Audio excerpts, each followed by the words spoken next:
Uttar Pradesh police constable का exam अब बहुत ही नजदीक है। आप धीरे धीरे एग्जाम की तरफ अग्रसर हैं। तनाव भी बढ़ रहे होंगे, डर भी बढ़ रहा होगा, लेकिन इस समय घबराकर अपने संतुलन को खोने का नहीं है। इस समय एकाग्र रहकर, संतुलित रहकर अपनी तैयारियों को अंतिम रूप देने का है। जो आपने पढ़ा है, जो आपने सीखा है, जो आपने अभी तक अप्लाई किया है, उसको और मजबूत बनाने का है। बहुत ज्यादा नई चीजों को ना सीख करके पुरानी चीजों को इंप्रूव करिए। निश्चित तौर पर आप सफल होंगे, ये हमारा विश्वास है और यह विश्वास आपके अंदर भी होना चाहिए, जो आपको सफलता तक ले जाएगा। किसी भी तैयारी के लिए जो प्रीवियस ईयर पैटर्न होता है वह जान लेना बहुत ही जरूरी है। जैसे इस समय हमारी व्यथा यही है कि अगर पेपर टफ आए, पेपर का पैटर्न कैसा आए, पेपर को कैसे हम समझें कि हम अच्छा परफॉर्म कर रहे हैं कि नहीं कर पा रहे हैं, मॉक टेस्ट में हम अच्छे रिजल्ट ला रहे हैं कि नहीं ला रहे हैं। इस समय की ये व्यथा से वो दूर करने के लिए आपको रियलाइज करना जरूरी है कि पिछली परीक्षाओं में प्रश्न पूछे कैसे गए थे। मैंने यह प्रयास कई वीडियो के माध्यम से किया। आपने देखा कि लगभग 4-5 मैंने वीडियो पिछली परीक्षाएं जो कि 2019 में हुई, 18 में हुई, उन पर प्रोवाइड किया। कई बच्चों का कहना था सर 13 वाला भी करा दीजिए, और मैं अभी फिलहाल 18 वाला सेशन ले रहा हूं और 18 वाला सेशन अगले 2-3 दिन के अंदर मैं कंप्लीट करके 13 वाला भी और कुछ ऑथेंटिक मॉडल पेपर लंबी मैराथन में आपको कवर कराने जा रहा हूं। ये सब चीज हमारे इस तैयारी का पार्ट रहेगा। मैं आज कराने जा रहा हूं एक PYQ जो कि 18 जून 2018 को शिफ्ट 2 में पेपर हुआ था। पूरी एनालिसिस करूंगा, पूरी व्याख्या करूंगा, बस आप लोग एंड तक वीडियो को अच्छे से देख लीजिएगा, हर प्रश्न को मिला लीजिएगा। समय ना लेते हुए मैं शुरुआत करता हूं, लेकिन शुरुआत करो इससे पहले मैं आप सबसे यही कहूंगा कि चैनल को सब्सक्राइब किए रहिए, जो मैथमेटिक्स का चैनल है, और साथ साथ इस टेलीग्राम ग्रुप को ज्वाइन किए रहिए, जिससे हम आपको PDF कंटेंट और तमाम जो सूचनाएं होती है उसको हम आपको समय समय पर भेजते रहें। अब मैं शुरू करता हूं, सीधा सीधा प्रश्नों पर आता हूं। प्रश्न के लिए पहले जान लीजिए कि यह UPP कांस्टेबल 18 जून 2018 शिफ्ट 2 का होने वाला पेपर था। इस पेपर के प्रत्येक प्रश्न की एनालिसिस मैं आपके सामने अब कराने जा रहा हूं।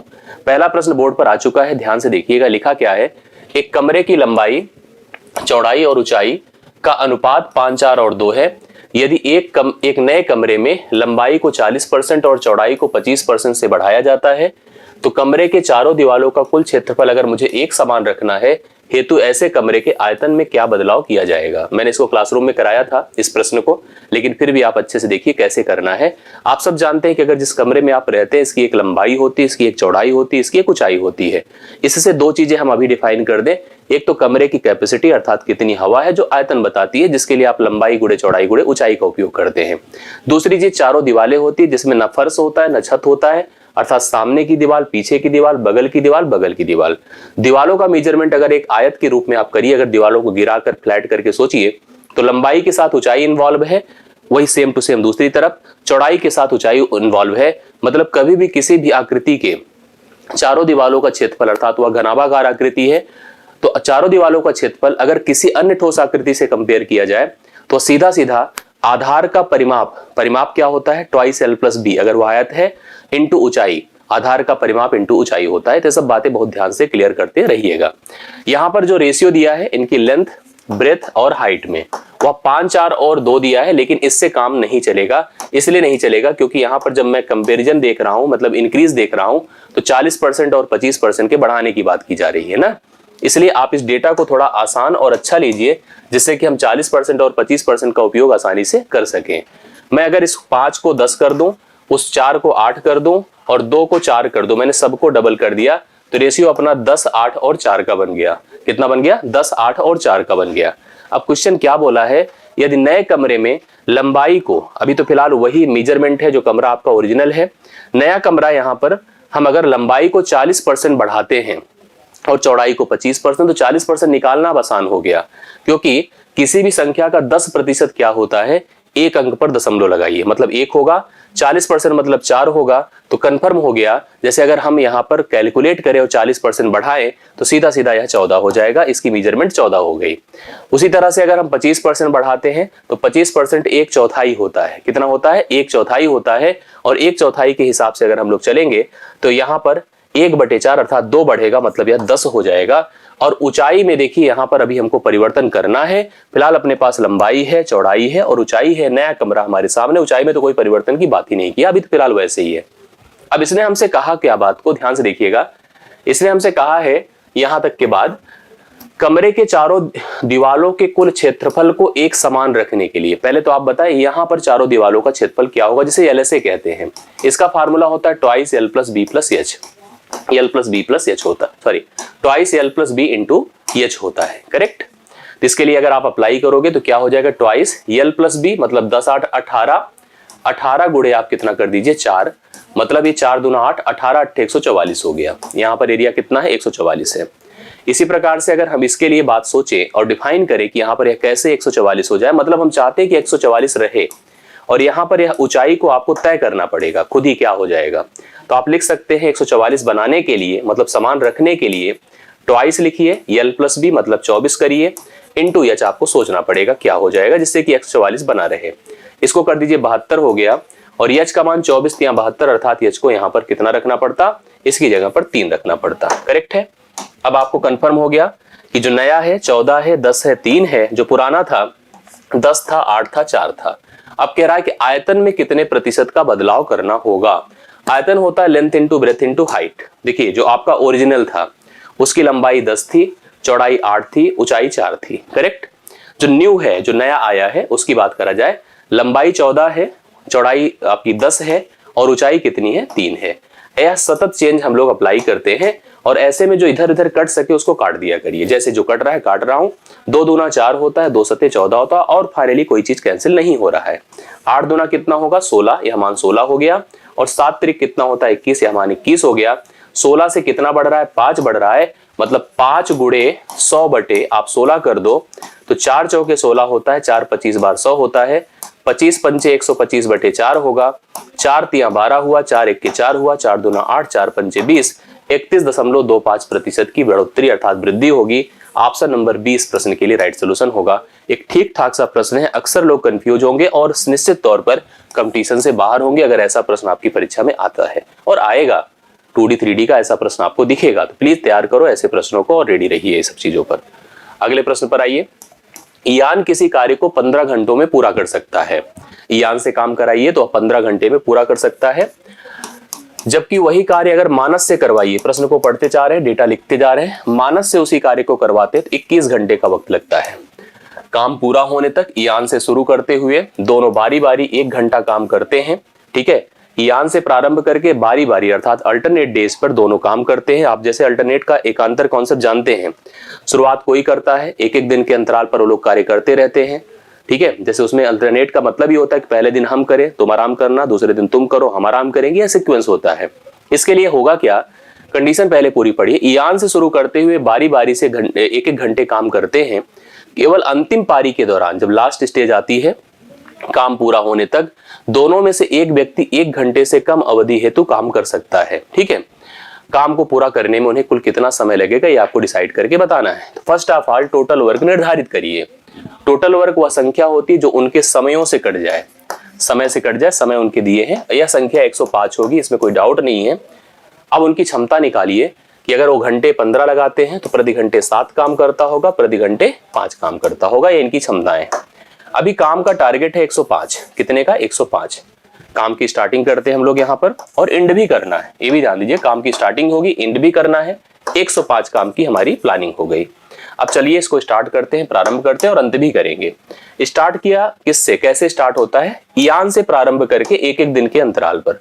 पहले कौन करेगा यान, कितना काम बोलो 7, फिर कौन करेगा मानस, कितना कार्य 5, 7 5 क्या होता है 12, अर्थात 2 घंटे में 12 कार्य, 2 घंटे में 12 कार्य। तो ऐसे 2-2 घंटे के हम पेयर बनाना शुरू करेंगे। इसके लिए हमने क्या किया, इस 12 मतलब जो क्षमता है इससे मैंने 105 को भाग किया।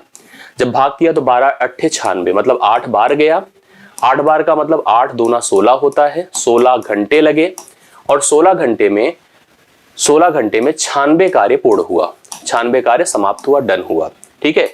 अभी अगर हम 105 में 96 निकाल दें तो बचा कितना अपने पास बताइए, 4 5 9 कार्य शेष बचा। अब इस हिसाब से जब पेयर समाप्त हुआ होगा तो मानस ने एंड किया होगा, तो काम करने आगे कौन आएगा, यान आएगा। यान कहेगा हमको दीजिए काम, तो पूछा जाएगा भैया आप कितना काम कर सकते हो, तो कहेगा सर 7 कर सकता हूं। 9 में 7 काम किया, 1 घंटे लगाया, मतलब अभी तक देखो 16 घंटे लग चुके थे, 16 में 1 घंटा और बढ़ गया। काम अभी फिर कितना बचा, 2 काम बचा। अगला नंबर किसका आएगा, मानस का आएगा। मानस क्या करता है, एक दिन में 1 घंटे में 5 कार्य, तो उसको लगेगा 2/5 घंटे, 2/5 घंटे। अब 2/5 घंटे को आप मिनट में कन्वर्ट कर दें तो 60 से आप गुणा कर दें, 5 12 बार, 12 दूना 24, अर्थात इसे 24 क्या लिखेगा बताइए, 2 कार्य है और मिनट को एक मिनट था सेकंड में कन्वर्ट करे, बात वही होती है, सेकंड लगा, मतलब एक प्रकार से एक और बढ़ा प्लस आपके सामने 24 सेकंड बढ़ा, अर्थात 16 एक 17 होता है, 17 घंटे हो गया। अच्छा घंटे ही मिनट है, मैं मिस कर गया होऊंगा शायद, तो सॉरी उसके लिए क्षमा प्रार्थी हूँ, बाकी चीजें आपकी वही है जो मैं आपको बताना चाहता हूँ। 17 घंटे और 24 मिनट लगेगा, नॉट सेकंड, मिनट लगेगा। 24 मिनट में यह कार्य पूर्ण हो जाएगा, जो कि आपको ऑप्शन नंबर ए में दे रखा है। पहला ऑप्शन देखिए, 17 घंटे और 24 मिनट में कार्य आपका पूर्ण होगा। ठीक है, ऐसे प्रश्न पर ध्यान रखिएगा, कमांड रखिएगा, बिल्कुल समझ कर रखिएगा। आते हैं नेक्स्ट क्वेश्चन पर। प्रसून एक निश्चित गति से 180 किलोमीटर की दूरी तक साइकिल चलाता है। कितनी गति से? 100, किसी निश्चित गति से, गति क्या है पता नहीं। अब इसको जैसे अगर करा जाए तो यह प्रश्न पहले तो पढ़ लेते हैं हम लोग ध्यान से। प्रसून एक निश्चित गति से 180 किलोमीटर की दूरी तक, 180 किलोमीटर की दूरी है, इसको पूर्ण करने में वह एक निश्चित गति से साइकिल चलाता है। वह प्रति घंटे 2 किलोमीटर की धीमी गति से साइकिल चलाता है। हाँ, यदि वह अपनी साइकिल की स्पीड को 2 किलोमीटर प्रति घंटे कम कर दे तो उसे गंतव्य तक पहुंचने में और 3 घंटे ज्यादा लग जाते हैं। ठीक है, निम्नलिखित विकल्पों में से किलोमीटर प्रति घंटे में उस गति का चयन करें जिसमें वास्तव में प्रसून ने साइकिल चलाई थी, मतलब किस गति से साइकिल उसने चलाया था। हम इसको ट्रेडिशनल चाहे तो कर सकते हैं, जैसे कैसे कर सकते हैं आप समझिएगा। अगर हम उसकी ओरिजिनल स्पीड को x मान लें, तो आप समझ रहे हैं कि x की चाल से चलकर x किलोमीटर प्रति घंटे अगर उसकी ओरिजिनल स्पीड मान लें तो समय कितना लगेगा? 180 बटे कितना हो जाएगा? x हो जाएगा। कहा गया अगर चाल को क्या कर दे, चाल को उसने क्या कर दिया है 2 किलोमीटर की धीमी गति से, मतलब इसमें 2 कम कर दे, अर्थात उसकी नई स्पीड s2 जो होगी वो अगर मान लो x - 2 किलोमीटर प्रति घंटे हो गई, तो इस हिसाब से उसको जो समय लगेगा बताइए कितना होगा? 180 बटे x हो जाएगा, x - 2 होगा, जो ज्यादा समय होगा। इनका डिफरेंस 3 का होगा, यहां से वैल्यू कर सकते हैं, बट ऐसे करना ठीक नहीं है। मैं आपको इसको कहूंगा कि आप ऑप्शन का सहारा लीजिए, वो ज्यादा परफेक्ट रहेगा आपके लिए।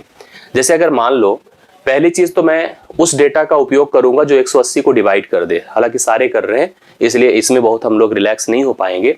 मान लो ओरिजिनल स्पीड 9 है, तो 9 की गति से अगर साइकिल चलाएगा तो कितना समय लगेगा बताओ? 180 बटे 9 कर दें, 20 घंटे लगेगा। और अगर हम इसमें भी 2 कम कर देते हैं तो 7 से तो यह भाग ही नहीं हो पाएगा, तो इसको छोड़ दीजिए अभी। ठीक है, इसको छोड़ दीजिए। फिर हम अगली स्पीड पर चलते हैं, मान लीजिए 10 है, तो 10 से अगर डिवाइड करते हैं 180 को, कितना घंटे लगेगा? 18। 10 को 2 कम करते तो 8 होगा, 180 बटे 8 करी, तो अभी पूर्णांक में नहीं आ रहा हमको, दरअसल 3 घंटे ज्यादा लग रहा है ना, तो इसको भी छोड़ दीजिए, अभी आपके काम का नहीं है। 10 भी गया आपका। अब अगले पर आते हैं हम लोग, यहाँ पर 12 लेते हैं। ठीक है, 12 लेते हैं, ऐसे कर लेना, इस प्रश्न का सबसे अच्छा तरीका है करने का। 180 को आप 12 से भाग करें, ठीक है, कितना लगेगा बताइए? 15 घंटे लगेंगे। अब इसमें से अगर हम 2 कम करेंगे तो 180 बटे 10 होगा। ठीक है, अभी कितना घंटा? 18। देखिए 3 घंटे ज्यादा लग रहे हैं कि नहीं? चाल को जब 2 घंटे कम किया किलोमीटर प्रति घंटे तो समय 3 किलोमीटर प्रति घंटे 3 घंटे बढ़ गया। तो बढ़िया है कि आप इसको ऐसे मैच करा लेना, ये ज्यादा परफेक्ट तरीका है इसका हल करने का। ओरिजिनल स्पीड उसकी 12 किलोमीटर पर आवर थी। थर्ड क्वेश्चन राइट सोल्यूशन आपका बनकर सामने आ रहा है। आशा करता हूं समझ में आया होगा, आप लोग कंफर्म कर लीजिए। नेक्स्ट क्वेश्चन देखिए, निम्नलिखित विकल्पों में से कौन सी संख्या पूर्ण वर्ग संख्या नहीं है? जो पूर्ण वर्ग नहीं है उसको बताना है। अब जैसे ऑप्शंस दिए गए हैं अपने पास, 56 25 है, 72 25 है, 36 25 है, 90 25 है। एक बात मैं आपको कंफर्म कर दूं कि अगर किसी संख्या के अंत में 5 है तो पूर्ण वर्ग के लिए उसके दहाई पर 2 होना चाहिए। ठीक है, ऐसा क्यों मैं बोल रहा हूं? क्योंकि कोई भी संख्या आप ले ले जिसके अंत में 5 हो, जैसे 15 है, 25 है, 35 है, ठीक है, 45 है, कोई भी ले लीजिए, 55 है, 65 है, कुछ भी ले लीजिए, आप इनका जब वर्ग करेंगे तो अंत में 25 आएगा और जो संख्या बच रही उसको उसके सक्सीजर अर्थात क्रमागत संख्या से मल्टीप्लाई करें, 1 दूना 2 होगा। ऐसे इसके लिए भी देखो 25 आएगा और 2 तिया 6 होगा, इसके लिए भी 25 आएगा और 3 चौके 12 होगा। ऐसे बढ़ते जाइए, 25 आएगा, 4 पंचे 20 होगा। इसी क्रम में हम देख रहे हैं। एक बात तो मुझे समझ में आ रही है कि 25 तो चलो ठीक है, सबके अंत में है और इसमें भी है सबके अंत में, देखिए, लेकिन उसके पहले का जो नंबर है, चाहे जिस संख्या को देखिए, जैसे 2 है, 6 है, 12 है, तो इससे क्या समझ में आ रहा है?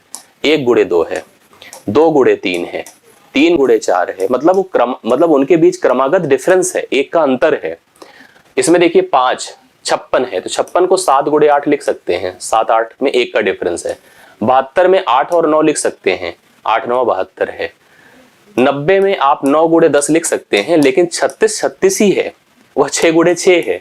इसको छोड़ दीजिए, यही संख्या पूर्ण वर्ग नहीं होगी, बाकी सारी संख्या आपकी पूर्ण वर्ग हो जाएगी। तो सी ऑप्शन इस प्रश्न का राइट सॉल्यूशन, जिसको मैंने सर्कल में लिखा है, ये है उसका उत्तर। 36 25 is not a perfect square number. अगले प्रश्न पर आइए। सरलीकरण के 1 2 प्रश्न आपको दिख जाएंगे। जितने भी प्रकार के सरलीकरण की कंडीशन आप जानते हैं, आप उसको जरूर प्रैक्टिस में रखना, ठीक है। 1 प्रश्न 2 प्रश्न आएगा, कभी गलती से एक क्वेश्चन गलत हो गया तो बड़ा अफसोस मलाल होगा आपको। ध्यान से देखिए कैसे करना है। बॉडमास का नियम लगता है, हाँ, ब्रैकेट आपका कॉन्सेप्ट समझ में आना चाहिए, और डिवीजन का प्रायोरिटी, मल्टीप्लिकेशन, एडिशन, सब्ट्रैक्शन, आपका यूज सबको कंफर्म करके रखना। इस क्वेश्चन को करिए। ब्रैकेट के हिसाब से चलते हैं तो आपके सामने देखिए, सबसे इससे पहले इसको ही कर लीजिए। 16 85 16 होगा, गुणे है। इस डेटा को देखिए, आपके पास क्या है, 26 माइनस 8/3 है। 26 माइनस क्या है, 8/3 है, और इसको भाग करना है किससे, 12 से। 12 से भाग करना है, तो एक प्रकार 12 जो है भाग करेगा ही दोनों को, मतलब कंफर्म करते हैं 12 से भाग करना है, और 16 से फाइनली गुणा करना है। जब आ जाएगा तो पहले इसको भाग कर लीजिए, फिर हम लोग यहाँ पर फाइनल गुणा करते हैं, क्या हो जाएगा आंसर समझते हैं। सबसे पहले इसको देखिए कितना होगा, और भी टर्म इसमें अप्लाई कर सकते हैं, जैसे हम मान चुके हैं कि यह ऐसे ही होगा जो यहाँ पर नंबर आपके सामने लिखा है। फिलहाल इसको धीरे फॉलो करिए। 3 छंगे 18 होता है, 3 छंगे 18, और 3 दूना 6 कितना होता है, 3 छंगे 18, 3 दूना 6 7 होता है। -8 कर दें, बटे 3 कर दें, इधर गुणा 16 रखे रहिए, और इधर आपके पास भाग है 12, तो मतलब गुणा 1/12 कर दीजिए, कंफर्म हो जाए सारी चीजें ना। चलिए, आपके पास अब सिचुएशंस क्या रह गई, कंडीशंस क्या हैं, इसको फॉलो करते हैं। इट इज नाउ 70, देखो 16 है, गुणे 70 है, बटे 3 है, गुणे ये 12 है, मतलब 1/12 है, 1/12 है। आइए देखते हैं क्या सिचुएशंस आ रही हैं। जैसे 4 चौके 16 होता है, 4 तियां 12 होता है, ठीक है, 4 तियां 12 होता है। अब जब आप इस प्रश्न को कर रहे होंगे तो आपको निश्चित तौर पर दिख रहा होगा कि यहाँ पर उत्तर कितना आ रहा है। हमारे पास उत्तर आ रहा है 4 गुणे 70 बटे आपका 9 हो रहा है, अर्थात 7 चौके 28, अर्थात 280/9 है। 9 त्रिक 27 होता है, ऐसे देखा जाए 9 त्रिक 27 होगा, 1 0 9 1 के 9 31 दशमलव समथिंग हो रहा है। यह एग्जाम में गलती की गई थी। जब आप इस एग्जाम को अगर इसका पेपर उठा के देखेंगे तो आपको समझ में आएगा कि वहां पर ये ऐसे ही प्रिंटेड था, मतलब उस समय परीक्षा में ऐसे इस क्वेश्चन को प्रिंट किया गया था। हाँ, बाद में इसके रिजल्ट को 32 स्वीकार किया गया था, मतलब इसके मान को लगभग 31 दशमलव समथिंग करके, अर्थात 32 स्वीकार किया गया था। तो ये प्रश्न में गलती थी और उसको स्वीकार किया गया था बोर्ड द्वारा कि हाँ ये गलती हुई है, यहाँ पर ऑप्शन में हम मिस किए हैं, डेटा कटने वाला नहीं है, लेकिन उन्होंने सबको जनरल करके यहाँ पर 32 नंबर प्रोवाइड किया था, मतलब 32 वाले को सही माना था। जिस बच्चे ने 31 दशमलव समथिंग करके यहाँ पर उसको नियरर 32 मान लिया था, उनको पूरा का पूरा नंबर मिल गया था। तो आप भी ऐसे प्रश्नों पर बिल्कुल कंफ्यूज मत होना, यह प्रक्रिया प्रोसेस सब सही है, बस आपको क्या करना था, उसको सही तरह से जजमेंट में लाना था, सही तरह से उसका निर्णय लेना था। आशा करता हूं समझ में आया होगा, कंफर्म कर लेना, ऐसे प्रश्नों को तैयार करना है। अगले क्वेश्चन पर आई। फिर देखिए, आपके पास एक साधारण सा ही प्रश्न है, लेकिन अच्छे से कर लेना जरूरी है। प्रश्न क्या है, निम्नलिखित समीकरण का हल निकालने हेतु सर्वाधिक उचित विकल्प का चयन बताएं। यहां पर भी उसी तरह से उचित विकल्प का चयन बताना है, मतलब आपको नियमता जोड़ना है सारी चीजों को, बिल्कुल कंफ्यूज होए बगैर। 6.59 और 2.26 जोड़िए, 9 7 16 6 22 की 2 हासिल 2, 7 2 9 5 14 2 16 की 6 हासिल 1, 6 2 8 1 9 हुआ, 19.62 है। 19.62 है जो पहले ही ऑप्शन में अवेलेबल है। पहला ऑप्शन इस प्रश्न का करेक्ट हल है, ठीक है। सीधा सीधा जोड़ देना, बिल्कुल डाउट में रखना कि हम ट्रिक लगाएं तभी जोड़ पाए, नहीं, टेबल भी बना लीजिए, कोई ऐसी बात नहीं है। अगले प्रश्न पर आइए। पूछा है 13/18 है और 2/3 के बीच क्या अंतर है। देखो, अंतर भी पूछ सकता है, कौन बड़ा है कौन छोटा है पूछ सकता है। इसका सबसे बढ़िया तरीका होता है क्रॉस मल्टीप्लिकेशन। क्रॉस मल्टीप्लिकेशन नहीं तो आप क्या करो कि यहाँ पर 18 है, इसको आप 18 बनाने के लिए 6 से गुणा कर दो, इसको भी 6 से करना होगा। अभी हर दोनों के सेम हो गए, या 13 है या 12 है, तो कितना हो जाएगा बताइए, 13 - 12/18, अर्थात 1 बटे कितना आ जाएगा, 18 आ जाएगा। यही डिफरेंस है, इस प्रश्न का राइट सोल्यूशन है, करेक्ट है, इस प्रश्न का करेक्ट हल है 1/18। इस प्रश्न के लिए आप लोग उत्तर नोट कर लीजिए। आपको दिया सीधा सीधा 42, 60 और 72, अर्थात 72 का मासा पूछा। एचसीएफ मासा वह संख्या होती है जो सबसे बड़ी मानी जाती है और प्रत्येक संख्या को पूर्णतः विभाजित कर दे। लेकिन ध्यान रखें कि मासा कभी भी दी गई संख्याओं में किसी से बड़ी नहीं हो सकती है, वह सबसे छोटी या उससे भी छोटी होती है। मतलब सबसे छोटी हमारी 42 है, तो हमारी नजर 42 की तरफ है। 42 क्या सबको काट पाएगी, नहीं। तो अब आगे प्रोसेस समझिए, आपको गुणनखंड विधि, भाग विधि, तमाम तरीके से प्रश्न को डिसाइड करके दिया जाता है। हम भाग विधि गुणनखंड विधि से भी कर सकते हैं, साथ साथ ऑप्शन से भी चेक कर सकते हैं। कैसे? आपके पास ये टर्म्स दिए गए हैं मासा के, हमको पढ़ाया गया है कि मासा वह सबसे बड़ी संख्या होती है जो प्रत्येक को पूर्णतः काट दे। सबसे बड़ा कौन है? 12। 12 को लेते हैं, 12 से कटने का मतलब 4 से कटे, 3 से कटे। क्या यह 4 से कटेगा? नहीं कटेगा, तो 12 का रोल खत्म हो गया। आया नंबर 6। 6 से सब जा रहे हैं, सीधा सीधा 6 सते 42, 6 दहम में 60, 12 छंगे 72। इस प्रश्न के लिए राइट सोल्यूशन आपका 6 होगा। ऑप्शन नंबर सी करेक्ट हलाएगा। ऑप्शन नंबर सी इस प्रश्न का हल है। बाकी गुणनखंड कर लो, भाग विधि है, तमाम अलग अलग तरीके हैं जिससे कि हम मासा ज्ञात कर लेते हैं। देखिए अगला ही क्वेश्चन क्या है? लासा का है, एलसीएम का है। और एलसीएम किस क्वेश्चन को देखिएगा, नंबर है 25 है, 30 है और 60 है। हमें इसका एलसीएम फाइंड करना है। आपको एलसीएम के भी अलग अलग तरीके बताए जाते हैं, जैसे आपने एचसीएफ का पढ़ा उसी प्रकार से एलसीएम का भी नियम जानिए कि वह सबसे छोटी संख्या जो प्रत्येक से पूर्णतः विभाजित हो जाए वही एलसीएम कहलाती है। और यह सबसे छोटी, सबसे दी गई संख्याओं में सबसे बड़ी होती है। इससे मतलब यह किसी से छोटी नहीं हो सकती है। जैसे मासा जो होता है किसी से बड़ा नहीं हो सकता है, वैसे लासा किसी से छोटा नहीं हो सकता है। इसको सॉल्व करने के तरीके क्या है कि गुणनखंड से कर सकते हो, फैक्टराइजेशन भाग विधि से कर सकते हो, ऑप्शन पर भी जाकर के डिविजिबिलिटी डिसाइड कर सकते हो। जैसे अगर गुणनखंड का सोचें तो 5 गुणे कितना है? 5 है। यह क्या है? 2 गुणे 3 6 है, 6 पंचे 30 है। ऐसे यह क्या है? 2 दूना 4 है, 3 12 है, पंचे 60 है। करेक्ट है। अब आप ध्यान से मेरी बात को समझिएगा। ऐसे में अगर हमें एलसीएम फाइंड करना है तो 3 वैरायटी के गुणनखंड है, 2 है, 3 है, 5 है। 2 का सबसे मैक्सिमम यूज कहां पर है? यहां पर है, 2 गुणे 2 है। 3 का सबसे मैक्सिमम उपयोग एक ही जगह पर एक बार है, और 5 भी 2 बार है, 5 गुणे 5 है। तो मतलब आप इनका प्रोडक्ट करिए तो आपको तय हो जाएगा कि एलसीएम क्या होगा। 2 दूना 4, 3 12, पंचे 60, पंचे 300। इसका उत्तर एग्जैक्टली कितना आएगा बताएं? 300 आएगा। लेकिन आप इसको चेक कर सकते थे ऐसे भी, जैसे 25 है, 30 है और 60 है। करेक्ट। सबसे कटे मतलब सबसे पहले तो 25 से कटे, 25 एक पूर्ण वर्ग संख्या है। 5 से कटे, 6 से कटे, ये भी सही है।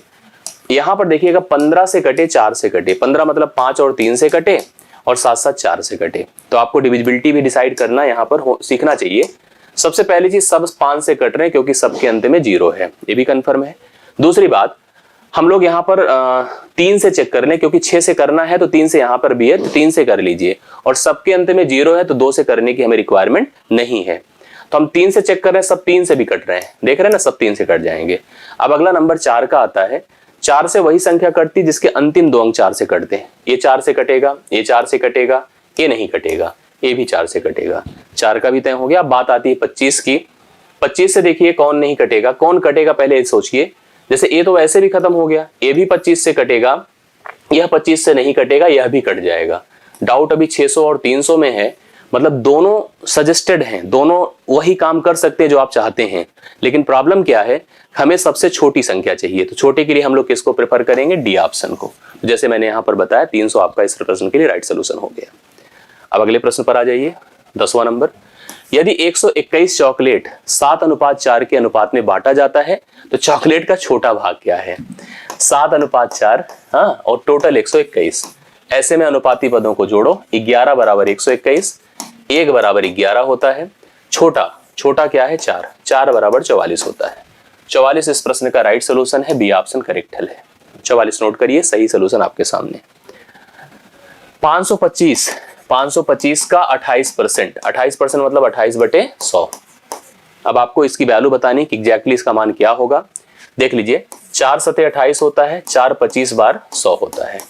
25 दूना 50 होता है, 25 1 के 25 होता है, 7 1 के साथ 7 दूना 14 होता है। 147 इस प्रश्न का राइट सोल्यूशन होगा। ऑप्शन नंबर बी प्रश्न का हल है। ऑप्शन नंबर बी प्रश्न का हल है 147, आप लोग नोट कर सकते हैं। ये भी वैसे देखिए आसान सा है। 65 गुणे 220/100 कर दीजिए। ठीक है, एक 0 चला गया। 5 13 बार होता है, 5 दूना 10 होता है, 2 11 बार होता है, 13 के 13 होता है, 13 के 13 1 14 होता है। 143 इस प्रश्न के लिए राइट सोल्यूशन है। सी ऑप्शन 143 राइट सोल्यूशन इस प्रश्न का बनकर सामने आ रहा है। तो आसान प्रश्न भी आए थे इस सेशन में। यही मैंने आपसे शुरू में कहा था कि इसमें कई प्रकार की विविधता आपको दिखेगी इस पेपर में, आपने नोटिस किया होगा। ठीक है, आपको समझ में आ रहा होगा। तो आप पहला देखिए, इसको समझ में आ गया होगा। अब नेक्स्ट क्वेश्चन पर आते 13 पर। किसी वस्तु को 693 में बेचकर स्मृति को 26% का लाभ प्राप्त होता है। ठीक है, स्मृति ने कितने रुपए में उस वस्तु को खरीदा था? 26% का लाभ मिलना मतलब क्या होता है? 26% का लाभ मिलना अर्थात ये होता है कि अगर कोई वस्तु 100 में हमने खरीदा था 26% बढ़ाकर हमने उसको 126 में बेचा था, यह विक्रय मूल्य है। आपको 126 का मान दिया हुआ है, कितना 693। आपको 100 का अर्थात क्रय मूल्य फाइंड करना है, तो आप इसको चेक कर लीजिए कितनी बार जा रहा है। ठीक है, कितनी बार जा रहा है उसी से डिसाइड हो जाएगा। अब 126 आप इसको डिवाइड करिए, कितना हो जाएगा, 7 छंगे 42 होता है। 8 अगर हम इसको डायरेक्टली डिवाइड कर देते, देखिए कुछ तो पहले ऐसे कैंसिल कर लीजिए, ज्यादा अच्छा रहेगा। 2 छंगे 12 होता है, 2 3 6, ये 50 हो गया, ये 50 हो गया। आप इससे डिवाइड करेंगे तो एक बार जाएगा 63 होगा, फिर एक बार जाएगा 63, अर्थात 11 बार जाएगा। 11 को 50 से गुणा कर दें, 550 रुपए हो जाएगा, जो कि आपको पहले ही ऑप्शन में दिया गया है, उस वस्तु का क्रय मूल्य माना जाएगा। क्लियर हो रही बातें? सब लोग अच्छे से क्लियर कर लीजिए, समझ लीजिए और बताइएगा अगर आप लोग कुछ कंफ्यूज हैं, डाउट में है, तो वीडियो के एंड में आप लोग कमेंट जरूर करिएगा। ठीक है, 14% की छूट पर एक खिलौने की बिक्री रुपए 215 में की गई। 14% की छूट पर 215 रुपए में बेचा गया। जैसे अभी बढ़ाकर अर्थात लाभ पर बेचा गया था, वैसे वस्तु के दाम को कम करके बेचा गया है। कैसे? वस्तु का दाम अगर प्रिंटेड 100% है, 14% कम कर रहे हैं ना, तो वही सिस्टम है। अगर आप चाहें तो भिन्न से बना लें, चाहे 14% कम करके इसको 86% कर दें। 86% का मान 215 आपको दिया हुआ है, आपको इस 100% का मान बताना है कि एग्जैक्टली इसका मान क्या हो जाएगा। खिलौने का अंकित मूल्य पूछा, देखिए वहां पर प्रश्न है आपके सामने। इसको भी डिवाइड कर दे, 2 से देखिए 43 बार हो गया, 2 से 50 बार हो गया। तुलना बगल बगल ऊपर नीचे हो जाती है, कैंसिलेशन हो जाता है, तिरछा नहीं होता बस। ये देखिए 5 बार जा रहा है, 5 को आप 50 से गुणा कर दें, 250 रुपए उसका प्रिंटिंग प्राइस रहा होगा। 250 इस प्रश्न के लिए राइट सोल्यूशन है, ऑप्शन नंबर सी आप नोट करें। इस प्रश्न का करेक्ट हल आपका 250 रुपए माना जाएगा। 14 नंबर आपका डन हो चुका है। क्लियर हो गई बातें? अगले प्रश्न पर चलते हैं। 4% प्रतिवर्ष की साधारण ब्याज पर 5 वर्ष हेतु रुपए 3750 का निवेश करने पर ब्याज जो प्राप्त होगा वो हम लोग को बताना है। तो यहां पर दर कितनी है? 4% प्रतिवर्ष। समय कितना दिया गया है? 5 वर्ष। समय है 5 वर्ष और निवेश कितना प्रिंसिपल है? 3750 रुपए। आपसे साधारण ब्याज पूछा है कि एग्जैक्टली कितना हो जाएगा। तो साधारण ब्याज हम लोग निकालते हैं, जो होता है principal into rate into time divide by 100। अपने हिसाब से आप इसको तय करिए, ये तो फार्मूला होता है। बाकी जैसे मैंने आपको बताया कि दर और समय को मिला दें, तो 5 चौके कितना हो गया? 20%। 20% को आप 1/5 लिख दें और कहिए यह प्रिंसिपल है, यही ब्याज है। यह प्रिंसिपल है, यही क्या है? ब्याज है। तो आपको प्रिंसिपल दिया है 5, जो कि वहां पर ओरिजिनली है 3750 और ब्याज 1 का मान पूछ रहा है। 5 सते 35 होता है, 5 पचे 25, अर्थात 750 रुपए साधारण ब्याज होगा। ठीक है, यहीं पर मूलधन पूछा होता तो मिश्रधन पूछा होता, अमाउंट, तो अमाउंट बराबर कितना हो जाता? 6 का मान निकाल लेते। फिलहाल अभी 750, डी ऑप्शन इस प्रश्न के लिए राइट सोल्यूशन बनेगा। 15 नंबर आपका कंप्लीट हुआ है। नेक्स्ट आते हैं 16th पर, 16वें नंबर पर। ध्यान से इसको भी देखिएगा। साधारण ब्याज, चक्रवृद्धि ब्याज और उसमें प्रॉफिट लॉस, जैसे इसे बनाया है पेपर ना, तो ऐसे ही सेट किया जाता है। 2 मतलब कनेक्टेड ले लिया, फिर 2 कनेक्टेड प्रश्न ले लिया, तो आप देखेंगे तो कनेक्टिविटी ब्रेक नहीं करते हैं। साधारण दे दिए, चक्रवृद्धि दे दिए, ठीक है, और सरलीकरण के 2 उठा दिए, 2 लाभ हानि के ले लिए, 2 परसेंटेज के ले लिए। आप देखिए एकदम कनेक्टिविटी सेट है इनकी। ठीक है, 10% की वार्षिक ब्याज की दर पर 2 वर्षों के लिए 2100 के निवेश पर प्राप्त की जाने वाली ब्याज की राशि। अब वही है, देखिए यहाँ पर चक्रवृद्धि ब्याज आ गया। ब्याज दर कितनी है? 10% ना। 10% क्या होता है? 1/10, अर्थात हम इसको लिखेंगे क्या? 10 से 1 11, फिर क्या लिखेंगे? 10 से 1 11, 10 से 1 11। 2 वर्षों के लिए देखिए क्या बोला है? 2100 रुपए का निवेश हुआ है, मतलब प्रिंसिपल आपका 2100 है। यहां पर सबसे पहले प्रिंसिपल को चेक करिए और यह अमाउंट है। देखा जाए तो प्रिंसिपल 100 से कितना हुआ है? 121 हुआ है। 100 से 121 हुआ है, मतलब ब्याज कितना होगा? अगर आप चेक करें तो 100 से 121 मतलब 21 का ब्याज है। कितने का ब्याज है? 21 का। आपको प्रिंसिपल दिया है, मतलब 100 का मान। 100 बराबर कितना दिया है? बोलिए। 100 बराबर आपको 2100 रुपए दिया है, 2100 दिया है, और ब्याज अर्थात 21 का मान बताना है। तो 0 0 से खत्म, 21 × 21 441 होता है। बाकी सूत्र भी होते हैं, सूत्र का भी उपयोग कर सकते हैं आप। 441 बी ऑप्शन इस प्रश्न के लिए राइट सोल्यूशन बनकर आएगा, एकदम एग्जैक्ट हो जाएगा। नेक्स्ट आते हैं 17 पर। मिताली और जुलन ने क्रमशः एक पार्टनरशिप का आना तो तय है। मिताली और जुलन ने क्रमशः 336, देखिए मिताली हैं जिन्होंने लगाया 336 रुपए, और एक जुलन है जिन्होंने लगाए 231 रुपए। 336 और 231 रुपए लगाए। कंडीशन क्या है, मिताली और जुलन ने क्रमशः 336 और 231 रुपए में एक कारोबार में निवेश किया, परंतु मिताली ने कुछ महीनों बाद पैसे वापस निकाल लिए। 12 महीने के समापन पर मिताली और जुलन द्वारा आपस में बांटे गए लाभ का अनुपात 2:3 है। मिताली ने कितने महीने बाद अपना पैसा निकाल लिया? दो तरह से इसको आप समझ सकते हैं, कितने महीने तक निवेश किया, बात एक ही है। जो व्यक्ति किसी व्यापार में जितने समय तक निवेश करता है वह टाइम उसके इन्वेस्टमेंट का टाइम माना जाता है। पैसे मिताली ने 336 लगाए थे, माना यन समय तक निवेश किया। जुलन ने पूरे 12 माह तक निवेश किया, उसने कोई पैसे नहीं निकाले। तो यही है, दो शब्दों में आप इसको डिफाइन कर सकते हैं, कितने माह बाद पैसे निकाले या कितने माह तक निवेश किया, बात एक ही है। और इसको अगर आप कंपेयर करेंगे तो यह किसके अनुपात में आएगा? 2:3 में आएगा। 2:3 में आएगा। अब जो कट सके चीजें काट दें, डिसाइड कर दें, कंफर्म कर दें, सारी चीजें तय हो जाए। 3 चौके 12 होता है, ठीक है। 4 से डिवाइड करें, 4 8 32 होता है, 4 चौके 16 होता है, ये भी सही है। फिर आप देखो तो इसको क्या कर सकते हो बताइए, 2 से इसको डिवाइड कर देते हैं तो कितना आ जाएगा? 2 चौके 8, 2 दूना 4, 42 हो गया। 7 से काट दीजिए, 7 छंगे 42 होता है, 7 त्रिक 21 होता है, 7 त्रिक 21 होता है, ठीक है। और यन का मान अगर निकालना है तो एक तरह से 6n बराबर 33 है। और फिर देखो 3 दूना 6 है, 3 11 है 33, तो यन बराबर 5.5।